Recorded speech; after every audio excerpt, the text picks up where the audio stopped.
कृष्ण और राधा की प्रेम कहानी भारतीय संस्कृति और अध्यात्म में एक अद्वितीय स्थान रखती है। यह कथा प्रेम, भक्ति और समर्पण की अनोखी मिसाल है।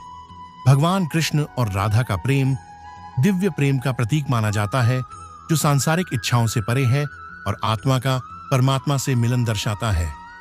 कृष्ण का जन्म मथुरा में हुआ था, लेकिन बाल्यकाल उन्होंने गोकुल और वृंदावन में बिताया। वे न केवल अपने खेल प्रेमी और बाल लीला के लिए प्रसिद्ध थे, बल्कि अपने दिव्य गुणों और करुणा के कारण भी सबके प्रिय थे। राधा, जो कि एक गोपी थी, श्री कृष्ण की प्रेमिका के रूप में जानी जाती है। राधा और कृष्ण का प्रेम बचपन में शुरू हुआ और धीरे धीरे उन्होंने अपने प्रेम को पूर्णता में पहुंचा दिया। उनका प्रेम स्थूल प्रेम से परे था।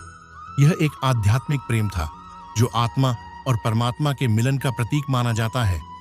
कहते हैं कि जब कृष्ण मुरली बजाते थे, तब वृंदावन की सारी गोपियां उनकी ओर खींची चली आती थीं।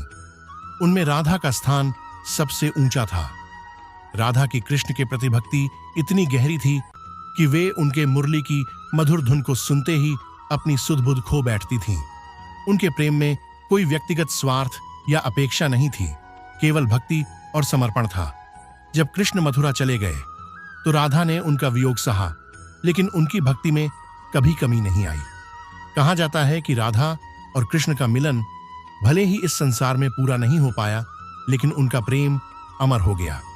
उनका संबंध मानवीय प्रेम से कहीं परे एक दिव्य प्रेम का प्रतीक है।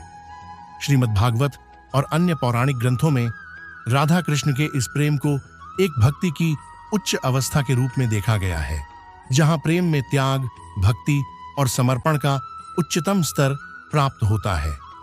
राधा का नाम हमेशा कृष्ण के नाम के साथ लिया जाता है, जिससे यह प्रेम कहानी अमर हो गई है।